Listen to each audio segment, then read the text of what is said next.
खत घ्या, दवा घ्या, काही घ्या, त्याच्या बाबत जीएसटी तर आम्हाला असं म्हणला जीएसटी आम्हाला घेऊन जाणार म्हणा.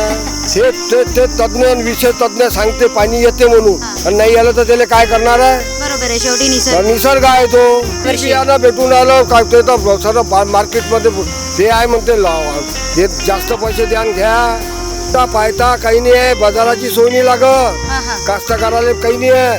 ते जीएसटी लावली, इकडे 6,000 देते 17,000 चिंते. ऐसा कैसे सरकार है ना, ऐसा कैसा काम है. अभी जो है भगवान करेगा, उसकी मर्जी है. अपना बोलना क्या है, अपन बोलते लड़का होगा, लड़की क्या करे, उसका फेकने थोड़ी उसको. आता चारही पाणी आले धो तरी पेरणी करणार नाही, कारण वाफ तयार होते आणि पावसाळा चालू तर करून देते, पण अपेक्षित पावसाळा होत नाही सुरुवातीला. त्याच्यानं दुबार पेरणीची वेळ येते. कृषी उत्पन्न बाजार समिती आहे जिल्ह्यात, खूप नाव आहे. तिथं माल चोरी जाते शेतकऱ्याचा, तिथं संचालक मंडळ आहे. फक्त काय आता पैसे खाले बसले आहे काय मी, माल चोरी जाते, त्याची एफ आय आर करत नाही ते. म्हणजे मात्र्याच्या नावावर माल चोरी जाते शेतकऱ्याचा, अशी परिस्थिती आहे. तो शेतकऱ्याला तो गेला, त्याच्याकडे जेवढे ब्रँड आहे तो समोर ठेवून देतो, यापैकी तुला पेरायचं पेर, त्यापासून नुकसान काय फायदा काय त्याची बद्दल त्यालाही माहीत नाही आहे. अर्धे कृषी केंद्र तर असे आहे की त्यांनाही स्वतःला पूर्ण नॉलेज नाही आहे. आता एखादा कृषी अधिकारी जवळचा असला की तो एखाद्या कृषी केंद्राला फोन लावा, अरे ते माझ्या जवळच्या कास्तकाराला देऊन टाका, म्हणजे तो दिन. तुम्ही कधी घ्यायला गेले, तुम्हाला नाही ते हेच सांगते का मालच नाही आहे. हमारा माल जाता मार्केट में तो उसकी मत नहीं, उसकी कोई रास्ता गेलो नहीं. अगर हमने फेर मन कर दी तो काय बरं काय सरकार चलेंगे, क्या खिलाएंगे जनता को तुम. आणि आपल्याकडे म्हणजे आता समृद्ध भारत, विकासाचं भारत, जपान आणि चायना आपला देश बनू नाही शकत. किती म्हटलं तरी लोक काही म्हणून बा आपला देश असा आहे, मला तरी असं वाटतं की आपण इस्रायल सारखे नाही बनू शकत. या भारतात मोदी सारखे अजूनही 4 पंतप्रधान तयार झाले, इस्रायल सारखं नाही बनू शकत. म्हणजे आपण शून्य आहो, कमी आहो, हे आपल्याला माना लागत, स्वीकारा लागत. नमस्कार मंडळी, मी सुषमा कोटीकर आणि तुम्ही बघत आहात मंडल न्यूज. आज मी आलेली आहे एका शेतामध्ये. आज मंडल न्यूज पोहोचला आहे शेताच्या धुऱ्यावर, कारण आता यावर्षी मान्सून सुद्धा लवकर येणार आहे आणि पेरणीचे दिवस सुरू झालेले आहेत. लवकरात लवकर पेरणी व्हावी अशी काही तज्ज्ञांचं सुद्धा म्हणणं आहे की यावर्षीच्या मान्सूनमुळे शेतकऱ्यांची चंगळ होणार आहे असे सुद्धा अंदाज आहे, कारण पाऊस भरपूर प्रमाणामध्ये पडणार आहे. पण खरोखर शास्त्रज्ञांचं जे म्हणणं आहे की पाऊस भरपूर पडेल म्हणून शेती चांगली पिकेल, तर जाणून घेऊया प्रत्यक्षरित्या शेतकऱ्यांकडूनच की आज शेतीची अवस्था काय आहे. सध्या तरी आपण बघतो आहे की हे शेत पेरणीसाठी तयार झालेलं आहे, परंतु आपल्याकडे तांत्रिक माहिती नाही आहे शेतीची, म्हणून आपण शेतकऱ्यांकडूनच जाणून घेणार आहोत की काय परिस्थिती आहे नेमकी आता पेरणीला धरून. काका नमस्कार. नमस्कार बेटा. तुमचं नाव? किसनराव गुल्हाने. गाव कोणतं तुमचं? गाव मलगाव. किती एकर जमीन आहे? बाबा 100 एकर आहे. अरे बापरे, एवढी मोठी जमीन. बरं, आता एवढ्या मोठ्या जमिनीमध्ये तुम्हाला पेरणी करावी लागते, म्हणजे तुम्ही सधन शेतकरी आहात आजच्या तारखेमध्ये. मग एवढ्या मोठ्या जमिनीचा कारभार तुम्ही कशा प्रकारे पाहता? कायता पायता काही नाही आहे, बाजाराची सोय नाही लागत, कास्तकाराला काही नाही आहे. ते जीएसटी लावली, इकडे 6,000 देते 17,000 चिंते. असा कैसे सरकार आहे ना, असं कसं काम आहे. बरं, आता तुमच्या जमिनीची अवस्था कशी आहे, म्हणजे आता पेरणीसाठी अधिक वाया मार लागते 1-2. वाया मारणे म्हणजे काय असतं? वाई मारणे म्हणजे ते हे करणं, पेरणीच्या पहिले सफासुफा करणं, अधिक 3 तर मारले, अधिक 2 मार लागते. अच्छा, बरं, तुमच्या शेतीमध्ये आता एवढी मोठी शेती आहे तुमच्याकडे, तर भरपूर लोक कामाला असतील, मग तुम्ही स्वतः काम करता की नाही करत शेतीमध्ये? आता फण वेचून आणला, त्याला फण वेचता आणलं मला. पण वेचता आले. बरं, यावर्षी शेतीमध्ये कोणकोणते उत्पादनं काढणार आहे तुम्ही? सोयाबीन, तूर, तुमचा कपाशी. आणि बियाण्याची उपलब्धता कशी आहे यावर्षी? बियाणं भेटून आलं काय ते तर सर्व मार्केटमध्ये ते आहे म्हणते हे जास्त पैसे द्यान घ्या मध्ये. बापरे, अशी परिस्थिती आहे. कुठे आहे बियाणं भेटून राहिलं. यावर्षी म्हटलं जात आहे काका की मान्सून वेळेवर येणार आहे आणि भरपूर पाऊस पडणार आहे, त्याच्यामुळे शेतकऱ्यांनी पेरणी वेळेवर केली पाहिजे असं काही तज्ज्ञांचं म्हणणं आहे. तर तुम्हाला काय वाटते, तुम्ही शेतकरी आहे, इतक्या वर्षापासून शेती करता, आल्यावरच पेरू ना बाई गो. ते तज्ञ विषय तज्ञ सांगते पाणी येते म्हणून, आणि नाही आलं तर त्याला काय करणार आहे. बरोबर आहे, शेवटी निसर्ग आहे तो. बरं, तुमचा इतके वर्षाचा अनुभव आहे, त्या अनुभवावरून तुम्ही काय सांगाल की खरोखर यावर्षी पाऊस वेळेवर पडेल का? आता वेळेवर पडते नाही पडत काही सांगता येत नाही, त्याचा काही अंदाज नाही आहे. पेरणी करून मॅडम ते बरं किती पावसानंतर तुम्ही पेरणी करता? ते चांगलं 2-3 4-5 बोट हितभर खाली गेलं पाहिजे ओल त्या ती पेरतो. अच्छा, आता काकांनी आपल्याला भरपूर माहिती दिलेली आहे. काका एक सधन शेतकरी आहेत, पण तरी सुद्धा ते त्यांच्या शेतीमध्ये स्वतः राबतात. माझ्यासोबत अजून एक शेतकरी आहे, त्यांच्याकडून जाणून घेऊया की त्यांची आतापर्यंत शेतीची कामे कुठपर्यंत आली आहे. नमस्ते भैया, नमस्ते। आप मुझे बताइए कि आपकी खेती के काम कहाँ तक आए? हमारी खेती काम बोल तो भाई इतना सफा हो गया, इस पे और बक्कर पास मारेंगे, हाँ। ये बाद में पेरनी करेंगे। तो पेरनी कब होंगी आपकी? पेरनी पानी आने के बाद में पानी आने के बाद कितने पानी की वेट करते हैं आप पेरनी के लिए? कम से कम 3 पानी होना, उस पे 1.5 बाल्टी खोल पानी जाने को ना, उसकी बीज अंदर गिरता तो झाड़ निकलने को ना, हाँ हाँ हाँ। जब पेरनी करते। तो इस बार कौन कौन से बीज बोने वाले हो आप? इस बार सोयाबीन है और पराठी कपास है। तो अपना ये जो पट्टा है इधर का, इधर में कौन सी फसल अच्छी आती है? इधर में फसल पराठी आती है, तुअर आती है, सोयाबीन आता है। पानी आया तो, पानी आया तो। नहीं तो कुछ भी नहीं आता। अच्छा, तो पिछले साल की फसल कैसी रही आपकी? पीछे साली फसल अच्छी रही, अच्छी रही? पराठी की अच्छी रही, सोयाबीन की इसकी खराब हो गई, भाव नहीं कुछ भी। भाव नहीं है? अब 25 किलो की सोयाबीन की बैग लेते हैं हम 4000 की, अच्छा, 100 किलो देते हैं हम 4000 का। इतना मुनाफा है काश्तकार को। बाप रे। मतलब सोयाबीन की 25 किलो की- 1 किलो की बैग 25 किलो 4000 के 4000 रुपए 100 के। किलो लेते हैं हमारे 4000 का वापस हो। वाह, तो इतना टिकट हमको पकड़ा कि इसके अंदर बराबर। एक मजदूर के लिए खुशांत करना पड़ता, 300 के बदले उसको 400 देना पड़ता। 1 घंटा काम करता, शाम में सो जाता हूँ। बराबर है। तो मुझे बताइए, अभी इस साल लोग बोल रहे हैं कि बारिश टाइम पर होने वाली है और फसल भी अच्छी होंगी, तो आपको क्या लगता है, इतने साल का अनुभव है, आपको क्या लगता है कि सच में होगा? अभी जो है भगवान करेंगे, उसकी मर्जी है, अपना बोलना क्या है। अपन बोलते हैं लड़का होगा, लड़की तो क्या करें, उसका फेंक देंगे थोड़ी उसको। बराबर है, बराबर है। तो इस बार क्या क्या बोने की तैयारी है आपकी? इस बार सोयाबीन है और कपास है, तुअर है। तो तीन आइटम आप। ये पेरते हम, बाकी हाफरेट ये भुईमुंग पर तो सुअर डुक्कर खा लेते सब। अच्छा रुई बहुत है इधर, सुअर बहुत है इधर। रात भर खेतों में जागना पड़ता हमारे को 7 बिच्छू में। अच्छा। और मार्केट महाराज ले आते हैं तो गुलाता तो फेंकता, बुक्के से फेंकता, किधर फेंकता। तो ये हमारी कीमत है मार्केट के अंदर। खेती की तैयारी कहाँ तक आई है आपकी? कहते हैं अब पेरने तैयार हो गए भाई, इस पर पानी आएगा, इस पे कोम निकलेंगे घास के, इसको सफा करेंगे और बाद में पेरनी करेंगे। अच्छा, मतलब पानी गिरने के बाद और इसमें घास आती है? हाँ, इसमें घास निकलता, उसको बक्का मारना पड़ता, बाद में पेरना पड़ता, नहीं तो पीक के पहले घास निकल जाता। बराबर है। मुझे बताइए कि अनाज आपने लाया है क्या बुआई के लिए? लाने गए अभी लाने का है? 400 ग्राम की थैली 900 रुपए की है, कपास की। कितने? 400 ग्राम की थैली 900 रुपए की आती। 400 ग्राम की थैली 900 रुपए की। कपास और पेरते- तुअर की तुअर की वो किलो से मिलती, क्या किलो मिलती? वो 300 रुपए, 350 400 रुपए किलो उसका पैक आता, पैकिंग करके आता हो। यदि ऊपर दिख रही है तुअर ये तो उसका नहीं, दुकानदार करे। हमारा माल रहा, हमको चौपट भाव दे रहा वापस करके उसको, बराबर है। सिंगल भाव हमारे से ले रहे। हाँ हाँ हाँ। तो इस बार क्या है, मिलेगा अनाज बुआई के लिए? बीज मिलेंगे अच्छे? नहीं मिला तो मोल लेना पड़ेगा अच्छा देख के, सरकार को देवाली नहीं है। हाँ हाँ। अब 1 एकड़ में खेत में 1 थैली दे रही हो, जिसमें लगते हैं 2-3 थैलियाँ। खेत लो तो GST।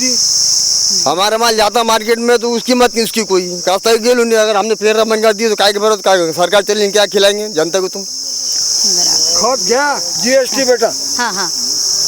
काही घ्या तर GST। खतावर किती टक्के जीएसटी? काय ते लावते त्याच्यावर आम्हाला इथल्याकडे संपते का अळाण्याला माणसाले? खत घ्या, दवा घ्या, काही घ्या, त्याच्या बाचं GST GST। तर आम्हाला असं म्हणणार GST आम्हाला घेऊन घ्या ना म्हणा। दादा, तुम्ही शेतकरी आहात, बरं मला सांगा की एका एकर शेताच्या पेरणी मागे तुम्हाला किती खर्च येतो वर्षाला? एका एकरच्या शेतीमागे जवळपास 20,000 रुपये खर्च येतो मॅडम. 20,000 रुपये पूर्ण खर्च, म्हणजे अगदी पेरणीपासून तर शेवटपर्यंत? फक्त शेवटपर्यंत नाही, फक्त काढणीपर्यंत. काढणीचा खर्च वेगळा येतो मॅडम, सोंगणी काढणी तिकडे तो वेगळा खर्च तो येतो. वेगळा खर्च येतो. मग हा 20,000 फक्त पेरणीचा खर्च? पेरणी, निंदणी, फवारणी आणि हे पहिलेचं हे नांगरणी, विपास येते, हे सर्व 20,000 रुपये खर्च हा येतो. अच्छा. आणि त्यानंतरचा जो खर्च आहे म्हणजे जग सोंगतो आपण काढतो तो खर्च वेगळा 10,000 रुपयाचा. समजा 3,000 रुपये 4,000 रुपये एकर सोंगणी असते मॅडम, त्यानंतर काढणी असते, ते आणणी असते, ते मार्केट नेणी असते, तो खर्च वेगळा येतो पूर्ण. अच्छा, तर बरं यावर्षी आता शेतीची तयारी कुठपर्यंत आली आहे तुमची? सध्या तर पाण्याची वाट चालू आहे. पाणी आल्यानंतरच्या समोरचा विषय चालू होईल मॅडम, तो वखरणी, हे तेच वखर पास, पट्टा पास, हे सर्व होईल. तण निघल बाहेर, पाणी येत नाही, तण निघाल्यानंतर तोपर्यंत पेरणी पेरणी होत नाही. अच्छा, 3-4 पाण्याची वाट हा, पाहणे 3-4 म्हणजे हितभर कम से कम गेलं पाहिजे पाणी। हे शास्त्रज्ञ सांगत आहे की बा लवकर मान्सून आहे, लवकर मान्सून हा, ही निसर्ग आहे. मॅडम आहे. हे फक्त माहिती आहे का, हे सांगायचा विषय आहे. ज्यावेळेस येईल खरोखर त्यावेळेस विषय होईल. नाही तर शेतकरी याच्या म्हणण्यावर पेरलं ना, त्यांना हे जमीन आहे ह्याही विकावं लागेल आणि अमरावतीत देवीत बसावं लागेल. दरवर्षी जो मान्सूनचा जो अनुभव हे येते की नाही, हवामान खात्याचा जो अंदाज येते, तो अंदाज आल्यावर इकडचा हा जो खारपान पट्टा आहे, हा खारपान पट्टा पेरणी करणं असं होत नाही. कितीही पाणी आलं तरी, आता चारही पाणी आले धो तरी पेरणी करणार नाही, कारण वाफ तयार होते आणि पावसाळा चालू तर करून देते, पण अपेक्षित पावसाळा होत नाही सुरुवातीला. त्याच्यानं दुबार पेरणीची वेळ येते. म्हणजे शेतकऱ्याची आत्महत्या कुठं जाते, जेव्हा दुबार पेरणी येते. म्हणजे इकडे 20-25 हजार रुपये त्याला खर्च लागते आणि दुबार पेरणी जर पावसानं जर जराशी गॅप दिली गेला तर तो दुबार पेरणीवर येते. दुबार पेरणीचा खर्च डबल, म्हणजे एकर भराचा खर्चच 50,000 रुपये पेरणीपर्यंतचा लागते. म्हणजे पेरणी, काढणे, डवरे, डुंडे, उन्हाळीले माणसं, ट्रॅक्टर, ह्या सगळ्या भानगडी आहे. तर म्हणजे हवामान खातं काय करते, एक सांगून देते. सरकार सांगते तुमच्यासाठी बियाणं पाठवलं, पण आता बियाण्याचा स्टॉक कुठं आहे, कोण चेक करून राहिलं. आणि ठरलेले म्हणजे आता प्रत्येक ठिकाणी कसं झालं, नेत्याला फोन लावा, अधिकारीला फोन लावा. आता एखादा कृषी अधिकारी जवळचा असला की तो एखाद्या कृषी केंद्राला फोन लावा, अरे ते माझ्याजवळच्या कास्तकाराला देऊन टाका, म्हणजे तो दिन. तुम्ही कधी घ्यायला गेले, तुम्हाला नाही भेटा, तुम्हाला नाही, ते हेच सांगते का मालच नाही आहे. माल गेला कुठं आहे तर मग मी बाहेरून बोलून देतो, ऑन मध्ये बोलून देतो, असं डायरेक्ट सांगते. हे ऑन म्हणजे काय? ऑन म्हणजे जास्त पैसे, समजा जे 100 रुपयाची वस्तू आहे ते 125 रुपये लागल, 150 रुपये लागल, या पद्धतीने काळा बाजार पूर्ण हा याच्यात भ्रष्टाचार. म्हणजे जसं की कापसाचं 850 रुपये बॅग प्रत्येकाची ठरलेली आहे. परिस्थिती ही आहे की आजच्या स्थितीला मार्केटमध्ये एकही थैली नाही. कोणत्याही कृषी केंद्र गेल्यानंतर तो हेच म्हणतो की आमच्याकडे अजून स्टॉक नाही. आलाच नाही. 1 तारखेच्या नंतर काय रिलीज होतो. आणि मागच्या वर्षी हीच परिस्थिती होती. ऑनमध्येच प्रत्येक 2-4 ब्रँड असे झालेले आहे की जे कास्तकाराला 155 वगैरे तर त्याची जरूरत जास्त राहते, परंतु त्याची ऑन 1100 रुपयापर्यंत थैली विकतात. त्याच्या शासनाला कोणाला काही घेणं देणं नाही. आणि यावेळेस तर अजूनपर्यंत एकाही कृषी केंद्रामध्ये एक सिंगल बॅग जरी दाखवून दिली तरी आम्ही आज वलगावमध्ये कमीत कमी 10 दुकाने असतील, एकाही दुकानापाशी एकही सिंगल थैली नाही आहे. जेमतेम 7 जूनला मान्सूनची सुरुवात होणार आहे, परंतु अजूनपर्यंत आमच्याकडे बियाणंच नाही. तर आम्ही पुढची तयारी करायची तरी कशी? बरोबर आहे. आणि जवळपास मी मागील 10 वर्षापासून 20 एकराची लागवड करतो, हे 30 एकराची लागवड करतात. आमच्याकडे थैलीच नाही, तर मग ती तयारी काय करू शकत? आणि प्रत्येक बाबतीत आज आम्ही 45 रुपयाला बियाणं आमचं विकून राहिलो आणि कमीत कमी घेतलं तरी 80 रुपये किलोना मार्केटमधून घ्यायला लागलं. प्रोसेसिंगकरिता एवढा खर्च येतो का? नाही. बरोबर. 80 रुपये म्हणजे 50% प्रॉफिट ते कमवून राहिले. आमच्या हाती काहीच नाही. हा एक बॅग पेरल्यानंतर जवळपास 11,000 रुपये पेरणीपर्यंतचा खर्च आहे मॅडम, एका एकराचा. खत, बियाणे, पेरणी, कोणाही कास्तकाराला विचाराल तर 11,000 रुपये खर्च आहे. त्यानंतर पुढचं खर्च 10,000 रुपये, कमीत कमी 22,000 ते 23,000 रुपये खर्च येतो. उत्पन्न 4-6 क्विंटल जास्तीत जास्त, 6 मध्ये 6 चोक 24,000 रुपये. 2,000 3,000 करता वर्षभर आम्ही राबायचं, ही अशी परिस्थिती झालेली आहे. आणि विशेष म्हणजे तेही करण्यास कास्तकार तयार आहे, परंतु त्यांना मिळणारी वस्तूच वेळेवर मिळत नाही आहेत. मग काय करणार? 700 रुपयेपर्यंत एक सुपर फॉस्फेटची सिंगल सुपर फॉस्फेट घेऊन राहिले आणि कंट्रोल म्हणून काहीच नाही आहे. कुठेही लिस्ट बोर्ड नाही आहे कोण्याच कृषी केंद्रामध्ये. तो काय देतो काय नाही देतो, त्याने म्हटलं एवढं तेवढं. आणि स्पेसिफिक शेतकऱ्याला हे माहीत नाही आहे की त्याला काय मालाचं आहे काय नाही आहे. तो शेतकऱ्या तो गेला त्याच्याकडे जेवढे ब्रँड आहे तो समोर ठेवून देतो, यापैकी तुला पेरायचं असेल पेर, त्यापासून नुकसान काय फायदा काय त्याची बद्दल त्यालाही माहीत नाही आहे. अर्धे कृषी केंद्र तर असे आहे की त्यांनाही स्वतःला पूर्ण नॉलेज नाही आहे. काय तो मारून राहिला बा, तू ते घेऊन जा, अच्छा, किंवा माझ्यापाशी हे स्टॉक अवेलेबल आहे ते तू वापर. आणि सगळ्यात मोठा प्रश्न मॅडम सरकीच्या बाबतीत आहे का आज मार्केटमध्ये आहेच नाही आणि आम्ही किती वेट करायची हे आम्हाला समजत नाही. बघा मित्रांनो की आता हवामान खातं म्हणतं आहे की यावर्षीचा मान्सून हा वेळेवर होणार आहे. 6 तारखेलाच विदर्भामध्ये मान्सूनचं आगमन होणार आहे. सगळेजण आनंदामध्ये आहे की ऊन चाललं जाईल, पाऊस येईल. पण शेतकऱ्यांच्या समोर प्रश्न आहे की मान्सून जरी येत असला, पेरणीची तयारी जरी होत असली तरी बियाणं कुठं आहे आणि सरकीचा तर एक दाणासुद्धा आज मार्केटमध्ये उपलब्ध नाही आहे, अशी परिस्थिती आहे. आणि खरोखर बोलणं वेगळं असतं आणि प्रत्यक्ष फील्डवर आल्यानंतर आपल्याला कळतं की काय परिस्थिती आहे. आज हे शेतकरी बांधव माझ्यासोबत आहे आणि ते सगळी सत्य परिस्थिती इथे आपल्याला सांगत आहे. याच्या व्यतिरिक्त अजून काय अनुभव आहेत दादा तुमच्या शेतीला घेऊन? आता शेती आम्ही करून राहिलो आमच्या म्हणजे पर्याय सर्व जो विषय आहे तो माल यांना बोलते आता. सर्व जो विषय आहे हां. तो आहे माल निघाल्यावर आम्ही जे लावतो हम्म. त्याचे पैसे आणि आमचं हे आहे वर्षभराचं हे म्हणजे कुटुंबाचं जे नियोजन करायचं असते ते त्याच्यात होईल का बा याची पहिलेपासूनची व्यवस्था करणे समजा किंवा ते पुरेल का वर्षभर, नाही तर मग आत्महत्या करा हा विषय सर्वात मोठा विषय होतो त्याच्यात. बापरे. कारण हे पाणी नाही आलं हे नाही आलं. अल्पभूधारक जो शेतकरी असते की नाही, ज्याच्याकडे अल्प जमीन आहे छोट्या, तर मी समजा एक मिनिट. हां आता सुरू. दोन प्रकारचे शेतकरी असतात. आता हे समजा 100 एकराचे हे सदन शेतकरी आहे, बरोबर. यायले एका वर्षाची गॅप सहन होते. पण जो अल्पभूधारक आहे ज्याच्याकडे 2 एकर आहे 5 एकर आहे त्याचं अत्यल्प आहे, ज्याच्याकडे एकरच भर आहे त्याला ते सहन नाही होत तो झटका, म्हणजे त्याचा खर्च. आणि आपलं जे कृषी उत्पन्न बाजार समिती आहे जिल्ह्यात खूप नाव आहे, तिथं माल चोरी जाते शेतकऱ्याचा आहे, हां हां हां. तिथं संचालक मंडळ आहे. फक्त काय आता पैसे खाले बसले आहे का काय मी, माल चोरी जाते त्याची FIR करत नाही ते, म्हणजे मात्र्याच्या नावावर माल चोरी जाते शेतकऱ्याचा, अशी परिस्थिती आहे. म्हणजे इकडे बियाण्याचा प्रश्न, माल विकाचा प्रश्न, एकदाचं बा अंबानी सारख्याला देऊन दिलं की नाही, वॉलमार्ट सारखं नेऊन टाकलं, मोकळा विषय. हे जेवढं आपल्याला दिसून राहिले हे तेवढं बोगस आहे आणि सगळं शिटिंग आहे एकामेकाचं. म्हणजे मार्केटातले पैसे कोण्या नेत्याला जाईन काहीच सांगता येत नाही. बापरे.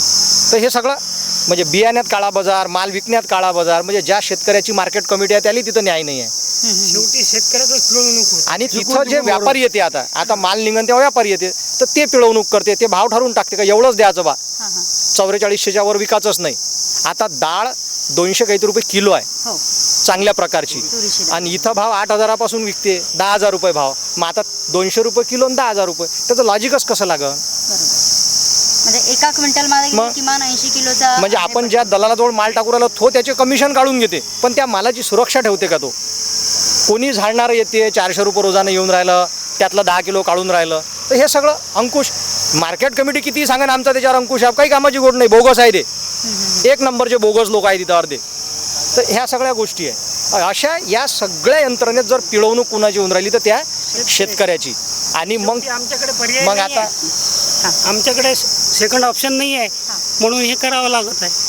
मग त्यातून भवितव्य म्हणून आमच्या परिवाराचं किंवा पुढच्या पिढीचं काहीच नाही आहे नाही पर्याय, म्हणून शेती करावं लागते. बरोबर. उत्पन्नाचा साधन म्हणून ते नाही आहे का. पूर्वी होते तर शेतकरी बळीराजा म्हणत होते का काय म्हणत होते, आज ती स्थिती नाही आहे मॅडम. आम्ही ना पर्यायाने हे शेतीकडे वळलेलो आहो. करा ऑप्शन काही आहे नाही म्हणून करावं लागत. काका मला सांगा की आता ही माती आहे, ही भुरकट दिसत आहे, तर या जमिनीमध्ये कशा पद्धतीने पीक निघेल? पिकनिक ते पिकाचं काय 2-3 रकमची माती आहे, काळी माती आहे, पिवळी माती आहे, हां हां. चुनखळी आहे, 3-4 रकमची. जशी पट्टा राहते तसा तो चालत राहते. पण याचं उपजाऊचं प्रमाण कसं आहे? उपजाऊचं प्रमाण कसं आहे, पाणी आलं बराबर तो उपजाऊ होते. हां. 2-4 दिवस जर पाणी लेट झालं तर ते कोंब मुचकते. हां हां. असं आहे त्याचं कारण. सध्या ही जी जमीन तयार झालेली आहे याच्यावर कोणकोणती प्रक्रिया झाली आहे आतापर्यंत? आतापर्यंत पहिली वाई मारली, हां. दुसरी वाई मारली, फणं पयाट्या वेचल्या, हम्म, आता तिसरी मारू तर अधिक ते दुसऱ्याने वेचा लागते.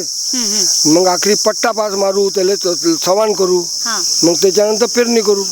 आता पेरणी करताना किती खोल आतमध्ये बी टाकल्या 3 जाते? बोटं. 3 बोटं. जास्तीत जास्त. आणि अति पाऊस झाला तर या जमिनीमध्ये कशा पद्धतीचं पीक निघू शकते? ते पीक निघते, पाण्याला पाणी असलं तर पीक निघते. हां.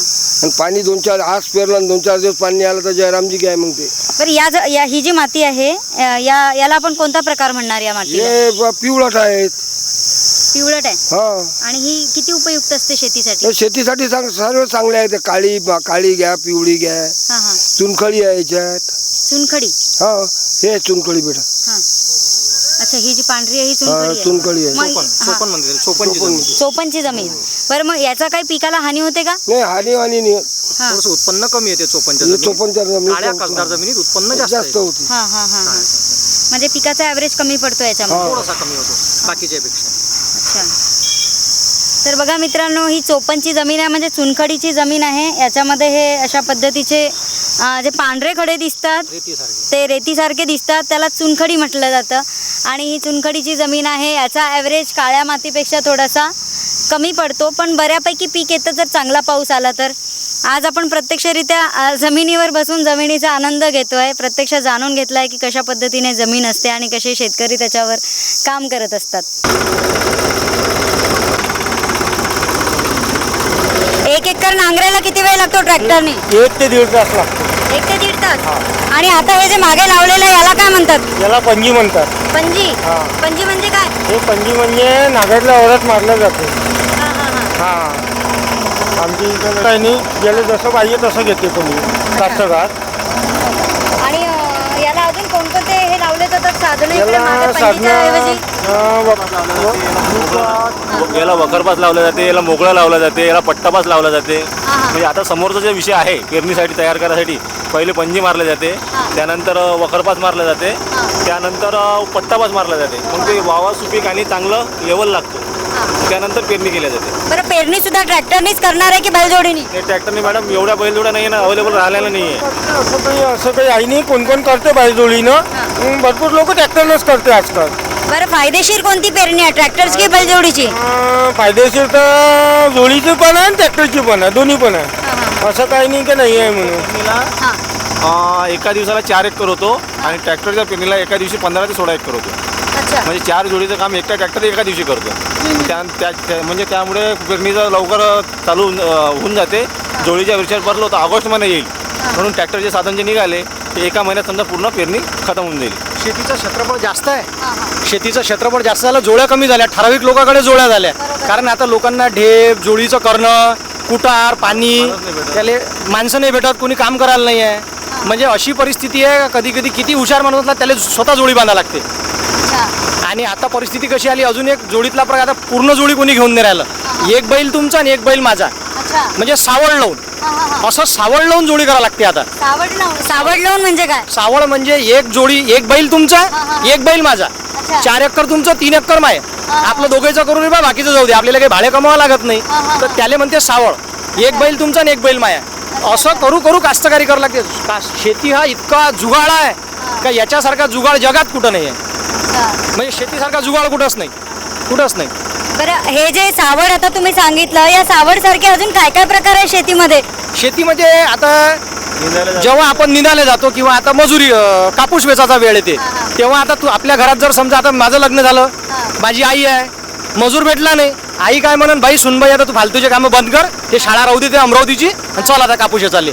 4 बाय आपल्या घरातल्या आणि 4 बाय ते दुसऱ्याच्या कास्तकारातल्या घरातल्या, असं करून म्हणजे मजुराची सावळ आता घरातच लावा लागते. म्हणजे मजूरही तोच आणि मालकही तोच. अशा सावळीनं कापूस वेचावं लागते, अशा सावळीनं आपल्याला तूर कापा लागते, अशा सावळीनं आपल्याला हरभरा सोंगा लागते. तर हे सगळं आहे, कारण ह्या भागात सगळ्यात जास्त चणा आहे, हरभऱ्याचं पीक जास्त निघते या भागात. हा, तर हरभऱ्याचंही तसंच आहे, म्हणजे रब्बीचं पीक आहे, सावळ लावूनच करावं लागते, एवढा मजूर भेटत नाही ना. आणि आपण किती दिवस जे म्हणजे मेलघाटातले जे लोक आहे, आपण ज्याला आदिवासी समाज म्हणतो का बा, ते आपल्याकडे येतील मजुरी करतील, तर त्याचं सुरुवातीला खूप शोषण झालं. त्याच्या असं लक्षात आलं का जास्त शोषण करते बा, म्हणून त्यांनी आता बंद मारलं. जेव्हा पटलं द्यायला उदळा घेते नाही तर राहिलं, तर सगळी गोची झाली आहे. आणि आपल्याकडे म्हणजे आता समृद्ध भारत, विकासाचं भारत, जापान आणि चायना आपला देश बनू नाही शकत. किती म्हटलं तरी लोक काही म्हणून बा आपला देश असा आहे, मला तरी असं वाटतं का आपण इस्रायल सारखे नाही बनू शकत. या भारतात मोदी सारखे अजूनही 4 पंतप्रधान तयार झाले, इस्रायल सारखं नाही बनू शकत. म्हणजे आपण शून्य आहो, कमी आहो, हे आपल्याला माना लागन, स्वीकारा लागन, मन मोठं ठेवून स्वीकारा लागन. नुसतं मेरा देश महान आहे बा असं म्हटलं ना, आपल्याची हा देश शेतीप्रधान होईल असं होत नाही. पवार साहेबांना बारामती चमकवली, पुरा महाराष्ट्र आजही मागच आहे. तर हे सगळ्यात म्हणजे भाकळ कथा आहे. शेतकऱ्यासोबत या राजकारणी लोकांना केलेला तो दगा फटका आहे, खूप मोठं रॅकेट आहे, याला कोणी न्यायच देऊ शकत नाही. बघा मित्रांनो, आज इथे शेतामध्ये आल्यानंतर मला खूप सगळी माहिती मिळाली की शेतीबद्दल. खरं शेतीमध्ये आल्यावर आपल्याला कळते, आपण घरात बसून गोष्टी करतो, घरामध्ये बसून आपण अन्न वाया घालवतो, पाणी वाया घालवतो, खुशाल भरलेले ताटं आपण फेकून देतो, परंतु ते अन्न पिकवण्यासाठी एका शेतकऱ्याला किती कष्ट करावे लागतात ते आज इथे आल्यानंतर कळलं आहे. शेतकऱ्यांना अनेक समस्या आहे. जरी आपला भारत कृषीप्रधान देश म्हटला जातो तरी या कृषीप्रधान देशामध्ये आज शेतकऱ्याची मात्र गोची झालेली आहे.